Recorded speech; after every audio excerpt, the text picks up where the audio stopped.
31 ডিসেম্বরের রাতে এমন কিছু করলাম যেটা মা-বাবাকে তো বলতে পারবো না, কিন্তু তোমাদের কাছে তো শেয়ার করতেই পারি। 31 ডিসেম্বরের সকাল, সকাল ঘুম থেকে উঠেই দেখছি বিকি মায়ের জন্য অপেক্ষা করছে আর মাও চলে এসেছিল ফুল তুলে। তারপরে দেখছি বাবাই ঘুড়ি উড়াচ্ছে আর আমরাও চলে যাই ছাদে একটু ঘুড়ি উড়াতে।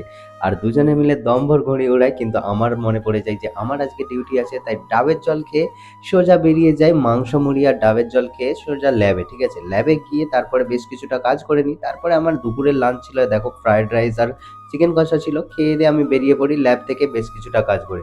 হঠাৎই আমার বাইকটাও খারাপ হয়ে যায়, আবার বাইকটা ঠিক আর তারপরে অনিমেষকে বলি গোলাপগুলো নিয়ে আয়। আজকে তো অন্তত 31 ডিসেম্বরে একটা গোলাপ কাউকে না কাউকে দিতেই হবে। তারপরে আমরা একটু খাওয়া-দাওয়া করলাম।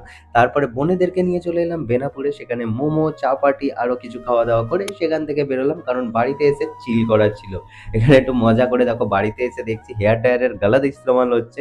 তারপরে আমাদের ফিস্টি এখানে চালু হয়ে গেছিল। তো আমাদের ফিস্টির জোগাড়যন্ত্র শুরু হয়ে গেছিল। এখানে ১ম এ দেখো মাংস মেরিনেট করা হচ্ছিল। আমরা ঠিক করেছিলাম 31 ডিসেম্বরের রাতে আমরা ফিস্ট করে 1 জানুয়ারি সেলিব্রেশনটা করব। তো আমরা ১ম এই দেখো শিক কাবাব দিয়ে শুরু করি, তারপরে চিকেন স্যাটে আর তারপরে চিকেন পকোড়া। শিক কাবাব টেস্ট করে দেখি ভালোই সুন্দর হয়েছিল। এতটা সুন্দর হবে আশা করিনি, কারণ কয়লা ছিল না।